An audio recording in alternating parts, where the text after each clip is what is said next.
నమస్తే, welcome to Aadan. నేను దీప్తి మధుసూదన్ రెడ్డి. రామోజీరావు గారి అకాల మరణం అందరినీ కలచివేసింది. మరి ఆయన మరణ వార్త విన్న తర్వాత అనేక కథనాలు సోషల్ మీడియాలో పుట్టుకొస్తూనే ఉన్నాయి. ఆయన గురించి, ఆయన కుటుంబం గురించి, ముఖ్యంగా ఆయన సంస్థల గురించి అనేక విషయాలు బయటకు వస్తున్నాయి. అందులో ఒకటి ఈనాడు వార్తాపత్రికలోని వసుంధర పేపర్ గురించి. ఈ వసుంధర అనే పేరు ఎలా వచ్చింది? బాలకృష్ణ సతీమణి అయిన వసుంధర పేరే ఈ వసుంధర పేజ్ కి వచ్చిందా? మరి బాలకృష్ణ సతీమణి వసుంధరకి రామోజీరావు గారికి ఏంటి సంబంధం? ఇప్పుడు ఇలాంటి కథనాలు అనేకం పుట్టుకొస్తున్నాయి. అనేక కథనాలు, అనేక కథలు మనకి సోషల్ మీడియాలో వినిపిస్తూనే ఉన్నాయి. మరి ముందుగా సోషల్ మీడియాలో ఎక్కువగా వినిపిస్తున్న ఒక విషయం గురించి మాట్లాడుకుందాం. అసలు వసుంధర అనే పేరు ఎలా వచ్చింది అనంటే, రామోజీరావు గారికి ఆడపిల్లలు లేరు.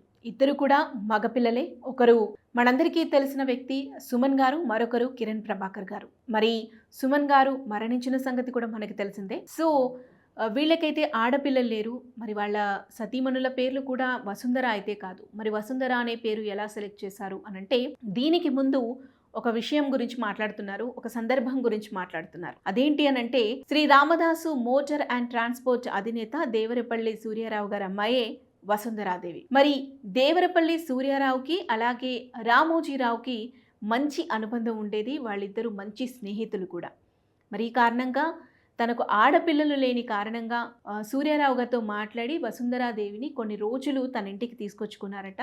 ఇలా తన ఇంటికి తీసుకొచ్చుకున్న క్రమంలోనే, అంటే తను గ్రాడ్యుయేట్ పూర్తి చేసి ఇంటికి వచ్చిన సందర్భం అన్నమాట. అది హాలిడేస్ లో వచ్చారు. సో ఆ సమయంలోనే సీనియర్ ఎన్టీఆర్ గారు రామోజీరావు గారి దగ్గరికి వెళ్ళటం, రామోజీరావు గారు ఆయనకి కాఫీ ఆఫర్ చేయటం, ఆ సమయంలో వసుంధరాదేవి తీసుకొచ్చి కాఫీ ఇవ్వటం జరిగిందనమాట సీనియర్ ఎన్టీఆర్ గారికి. సో సీనియర్ ఎన్టీఆర్ గారు తను కాఫీ తీసుకుంటూ, ఈ అమ్మాయి ఎవరు అని రామోజీరావు గారిని అడగటంతో, నాకు కూతురు లాంటిది, మన దేవరపల్లి సూర్యారావు గారి అమ్మాయి, సో మన ఇంట్లో కొన్ని రోజులు ఉండడానికి వచ్చింది, నేనే రమ్మన్నాను అంటూ కూడా ఆయనకి పరిచయం చేశారనమాట. ఇక అదే సమయంలో కొన్ని విషయాల గురించి చర్చించిన అనంతరం బాలయ్యకి పెళ్లి చేయాలనుకుంటున్నాము అనే ప్రస్తావన కూడా ఎన్టీఆర్ తీసుకొచ్చారట. ఇదే సందర్భంలో రామోజీరావు, మరి వసుంధర ఉంది కదా, వసుంధరానిచ్చి పెళ్లి చేద్దామని మాట్లాడటం, ఇక అదే సమయంలో ఆయన ఒప్పుకోవటం.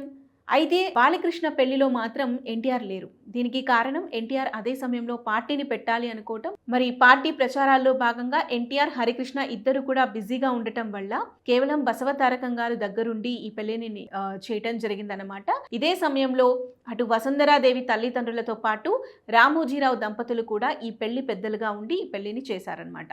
కానీ అందరూ మాత్రం ఈ కారణం చేతానే వసుంధర పేజ్కి ఈవిడ పేరు పెట్టారు అని ఒక విషయాన్ని సర్క్యులేట్ చేస్తున్నారే కానీ నిజానికి అది వాస్తవం కాదు.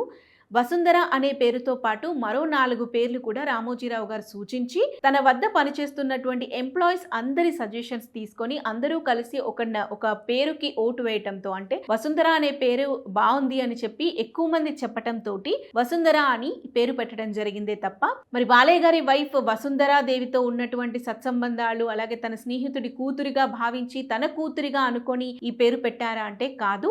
వసుంధర అనే పేరుతో పాటు మరో 4 పేర్లు కూడా ఎంప్లాయీస్ని అడగటం, వారంతా వసుంధర అనే పేరుని సెలెక్ట్ చేయటం, సో వసుంధర అయితేనే బాగుంటుంది అనుకోవటం, ఈ విధంగా జరిగిపోయిందే కానీ ఈ వసుంధర అనే పేరుకి బాలయ్య బాబు సతీమణి వసుంధరకి ఎలాంటి సంబంధం లేదు. అయితే రామోజీరావుకి అత్యంత సన్నిహితులైన దేవరపల్లి సూర్యారావు గారి కుమార్తెనే వసుంధర, అంతే తప్ప ఈ పేరు పెట్టడానికి ఈ వసుంధర అయితే కారణం కాదు. కానీ ఈ కారణం చేతానే ఈ పేరు పెట్టారు అంటూ కూడా ఒక వార్త ప్రచారంలోకి వెళుతుంది. దానికి దీనికి ఎలాంటి సంబంధం లేదు.